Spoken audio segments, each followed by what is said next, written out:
అందరికీ నమస్కారం. ఈ రోజు మనతో ఉన్నారు ప్రముఖ ఆధ్యాత్మికవేత్త టీకేవి రాఘవన్ గురువు గారు ఉన్నారు. మాట్లాడదాం. నమస్కారం గురుగారు. నమస్కారం. గురుగారు, జనరల్ గా చిన్నపిల్లలు మొలతాడు కడుతూ ఉంటారు. మగవాళ్ళు పెద్దవాళ్ళు కూడా మొలతాడు కట్టుకుంటూ ఉంటారు. అయితే ఏ కలర్ కట్టుకోవాలి, ఏ రోజు కట్టుకుంటే మంచిది అనేది కూడా అందరూ ఆలోచిస్తూ ఉంటారు. అసలు మొలతాడు ఎందుకు కట్టుకోరు గురుగారు మగవాళ్ళు? బాగుంది. దీనికి కూడా మళ్ళీ నాకు అలవాటు ఏమిటంటే, చెప్పిన పురాణాల కంటే ముందు వేదంలో చెప్పడం అలవాటు. నవ్వుకుంటున్నాను నన్ను చూసి కాదు, వాటికి మూలం ఎక్కడుందో చెప్తే దానివల్ల మీకు ఉపయోగపడుతుంది. మొలతాడు అన్నది కేవలం మగవాళ్ళకే కాదమ్మా, ఆడవాళ్ళకి కూడా ఉంది. కానీ ఆడవాళ్లకున్న పద్ధతి వేరే. అది బంగారంతో చేసింది. మొల నూలు అనేవారు గుర్తుందా? సత్యభామ కట్టుకునేది, సీతాదేవి కట్టుకుంది. ఇవన్నీ ఉన్నాయి ప్రబంధాల్లోనూ. దాన్నే మనం మార్చుకుని వడ్డాణం అని మార్చాము. అంతేకాదు, ఆ వడ్డాణం కూడా మొలనూలు కూడా ఎలాగా అంటే, చీర కట్టుకున్న తర్వాత ఆ కట్టు సక్రమంగా ఉండడానికి తగినట్టుగా ఉండేలాగా కుచ్చులా పెట్టుకుని ఉండేది. అది దానికే ప్రత్యేకించి భారతంలో, కన్నడ భారతంలో ఒక కథ కూడా పెట్టాడు పాప మహానుభావుడు, ఓ రచయిత. అది అర్థే పెట్టింది. ఆడపిల్లలకి చిన్నపిల్లలకు కూడా మగపిల్లలకు కూడా పుట్టిన 21వ రోజుని మొలతాడు కడతారు. కట్టి తీరాలి. ప్రత్యేకించి ఆడపిల్లలు వ్యక్తురాలు అయ్యేంత వరకు కూడా మొలతాడు ధరించి తీరాలి. మగపిల్లాడైతే సరే మొత్తం జీవితం అంతా ధరించాలి. ఏ రంగు ఏమిటి అని అడిగారు. సాధారణంగా పిల్లలకు కట్టే మొలతాడు ఇప్పుడైతే ఫ్యాషన్లు ఎక్కువైపోయి మనం అంతా కూడా ప్లాస్టిక్, నైలాను ఇవి తెచ్చుకుంటాం. మారిపోతూ వస్తుంది. కానీ అక్కడ చేసేది ఏమిటి? దారం తీసుకుని పసుపు కుంకుమ రాసి దాన్ని కట్టమనేవారు. ఈ దారం దేనికి సంకేతం? అగ్నేహేతుషాదానం. పత్తి విడగొట్టిన తర్వాత దారం తీసినప్పుడు ఈ దారానికి అగ్నిదేవుడు అధిష్టానము. ఈ అగ్ని కట్టు ఉన్నటువంటి దారాన్ని కడితే ఈ అగ్ని ఇక్కడ పెట్టి, ఇక్కడ ఏముంటుంది? లోపల పొట్ట ఉంటుంది. పొట్టలో ఏముంటాయి? ఆహార పదార్థాలు జీర్ణం కావాలి. ఆహార పదార్థాలు జీర్ణం కావాలంటే ఎలాగా? అన్నం ఉడికించడానికి అగ్ని కావాలి, జీర్ణం కావడానికి అగ్ని కావాలి. ఎందుకని అగ్ని? అందుకని మొలతాడు. అది కొందరు ఏం చేస్తారంటే 21వ రోజున కట్టడం అలవాటు ఉంటుంది. ప్రత్యేకించి మగపిల్లలకి దేనికోసం అంటే, ఒకసారి మహర్షులంతా అన్నారట, ఏమయ్యా శరీరం ఇంత ఇచ్చావు కదా, యజ్ఞం చేయమంటావు. యజ్ఞం చేయడానికేమో నోటితోటి మాట్లాడతాము, చేతితోటి ఇస్తాము. కానీ మా బాడీ అంతా చూడు, పైభాగం అంతా కూడా పవిత్రమైన పదార్థాలు ఉన్నాయి, పవిత్రమైన భావాలు ఉన్నాయి. కింది భాగం కాళ్ళు నేల మీద పడుతుంటాయి, మరొకటి ఇంకోటి ఏదో ఉంది, ఇంకోటి మలమూత్రాలు ఉన్నాయి. ఎలాగయ్యా మరిది? అవును, శరీరంలో సగభాగం పవిత్రం, సగభాగం అపవిత్రం. మరి పవిత్రంతో చెయ్యాలి యజ్ఞం. మరి అపవిత్రం లేకపోతే నడువు లేకుండా ఉంటుంది, ఇది మాత్రం ఉంటుంది. వాడు ఏం చేస్తాడు? అందుకని చెప్పి బ్రహ్మగారు వెంటనే ఒక కొత్త ఐడియా చెప్పేట వాళ్ళకి. ఏమిటది? ఊర్ధ్వం వై పురుషస్య నాభ్యై మేధ్యం. స్త్రీకనే కాదు, అందరికీ కూడా. పురుషస్య అంటే యజ్ఞము చెయ్యదలుచుకున్న పురుషునికి ఊర్ధ్వ భాగము మేధ్యము అంటే పవిత్రము, అధో భాగము అమేధ్యము అపవిత్రము. మరి అధో భాగమే లేకపోతే జీర్ణాశయం ఎలా బాగుపడుతుంది? అది తిన్న తిండి ఎలా ఉండాలి? దాంట్లో దోషాలు బయటికి ఎలా పోతాయి? అప్పుడు అన్నాడు, లేదురా అబ్బాయి, ఓపెన్ చేయండి. మీరు చేయాల్సిన పని ఏమిటో తెలుసా? అవాచీనం అమేధ్యం యద్మజ్జత సన్నహ్యతి మేధ్యం చైవ అన్య అమేధ్యం అవర్తతి. అందుకని మీరేం చేయాలో తెలుసునా? ఆ చెరువు గట్టి మీద చూడండి, దర్భలు వచ్చాయి కదా, ఆ దర్భలు తీసుకోండి. దర్భలు తీసుకుని 3 దర్భలు తీసి తాడులా పేనండి. అది కాస్త నడువు కట్టుకోండి.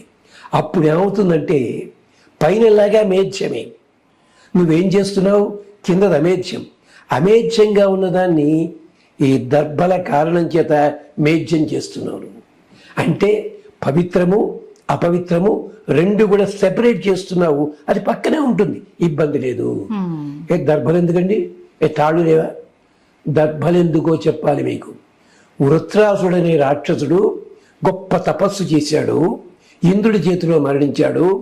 మరణించినప్పుడు అతని కను బొమ్మలు ఉన్నాయి చూచారా, కంటి రెప్పలు, ఈ కంటిరెప్పల వెంట్రుకలు నేల మీద పడి దర్భల కింద మారాయి.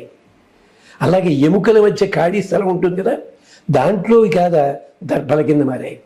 ఆ దర్భలు గట్టిగా మారాయి, ఇవి మెత్తగా ఉన్నాయి దర్భలు. అందుకనే మెత్తగా ఉన్న దర్భలు పూజలకి వాటికి ఉపయోగిస్తాము, గట్టిగా ఉన్న దర్భలు అపరకర్మలకి వాడుతుంటాం. అందుకని ఆ దర్భలు పట్టుకొచ్చి తాడులా కట్టి కట్టుకో.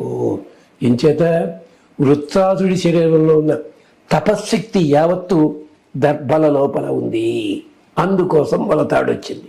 పెళ్లిళ్ళలో కూడా అమ్మాయికి నడువుకి తాడు కడతారు కదా, ఎందుకు కట్టాలమ్మా, అది అవసరం ఏముంది? కట్టిన దాకా ఉండి మంత్రాలను చదివిన తర్వాత మళ్ళీ ఆ తాడు తీసేస్తాడు. ఎందుకోసం అని చెప్పి, నీలో ఇతరములైన అమేధ్యములు ఏమన్నా ఉన్నట్టయితే అవన్నీ తొలగిపోయి నువ్వు నాతో కూర్చుని యజ్ఞం చేయడానికి అర్హత కలిగి ఉండుగాక. ఇందుకోసం మొలతాడు వచ్చింది. అందుకని మొలతాడు. తర్వాత ఏం చేశాడు, అది నల్లగా ఉన్నది కట్టుకోవాలా, ఎర్రది కట్టుకోవాలా, పసుపుదా అన్నది చేసే పూజని బట్టి ఉంటుంది. దానికోసం మొలతాడు. అందుకనే దాని యోక్త్ర బంధము అన్నారు. పెళ్ళిళ్ళలో కట్టేదాన్ని యోక్త్రం. యోక్త్రం అంటే ఎద్దుని బండి కట్టే తాడుకి పేరు యోక్త్రం అని. అప్పుడు యోక్త్రాన్ని విడిపించేటప్పుడు మంత్రం ఉంటుంది, అమ్మాయి చదువుతుందని. ఈ మధ్య పురోహితుడు చదువుతున్నాడు. ఏం చెప్తా తెలుసా, ఇక కట్టావు కదా, నేను నీదాన్ని, అంచేత ఇంట్లోనూ అధికారం నాదే, నువ్వు మాత్రం పిచ్చి పిచ్చి లేకు. ఇంత అర్థం ఉంటుంది ఆ మంత్రాల్లో. అంటే యోక్తంలో ఉంటుందని కాదు, అది కట్టి హోమం అయిందా తీసేస్తారు. ఎందుకని మొలతాడు ఏర్పాటయింది, అది విశేషం. అలాగే పూర్వకాలం మహారాణులు నడుస్తున్నప్పుడు వాళ్ళ నడకని బట్టి బొగుడికి తెలవాలి ఎలా ఉందండి. అందుకని మొలతాడుకి గవ్వల్లాంటివి ఉండేవి, లేకపోతే చిన్న చిన్న గంటలు. ఆ నడకని బట్టి, ఆ గంటల చప్పుడు బట్టి ఆయనకు అర్థమైపోయేది. మీరు సత్యభామ వేషం చూడండి, నడుస్తుండగా ఇలా ఇలా అంటుంది, ఆ పక్కన ఇలా ఇలా కనిపిస్తుంది మీకు, అది మొలతాడు, అది విశేషం. అందుకని మొలతాడు కట్టుకోవడానికి విధానం మనకి యజుర్వేదం చెప్పింది. తద్వారా ఏమవుతుంది, బ్రహ్మచారికి ఊర్ధ్వభాగం పవిత్రము, ఈ పవిత్రతే కింది భాగానికి కూడా వస్తుంది. మొలతాడు లేకుండా ఉండడానికి వీలు లేదు. ఆఖరికి యజ్ఞోపేతం లేకపోయినా సన్యాసి అవ్వచ్చు, కానీ సన్యాసికి కూడా మొలతాడు అవసరం అవుతుంది. మొల దేనికి సంకేతము, సగం దాకా మనం ఆఖరికి భగవంతుడు కూడా ఇలా నడుమి చేపెట్టుకున్నట్ట. అంటే నన్ను నమ్మినట్టయితే నీకు సంసారం అన్నది మొల వరకే వస్తుందిరా అబ్బాయి అని చెప్పడానికి వెంకటేశ్వర ఇలా పెట్టుకుని ఉంటాడు. అది విషయం. అలాగే మన స్నానానికి వెడితే నదులకి మొలదాకా మునిగి రావాలి తప్ప అక్కడ ఉండి ఆచమనం చేయాలి, ఇవన్నీ ఉన్నాయి.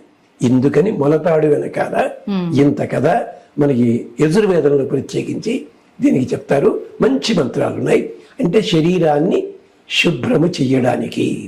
అలాగే నత్తు ఇలాంటివి పెట్టుంటారు. దేనికోసం, అందానికే కాదు.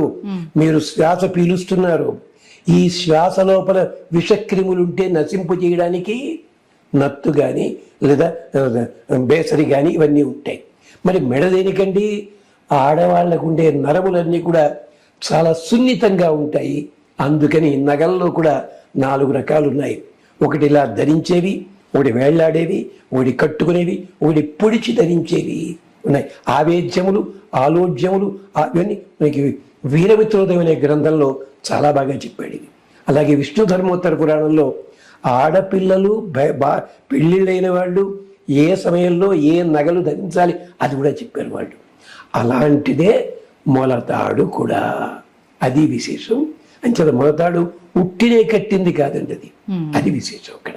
అది గుర్తుపెట్టుకోండి. స్వస్తి.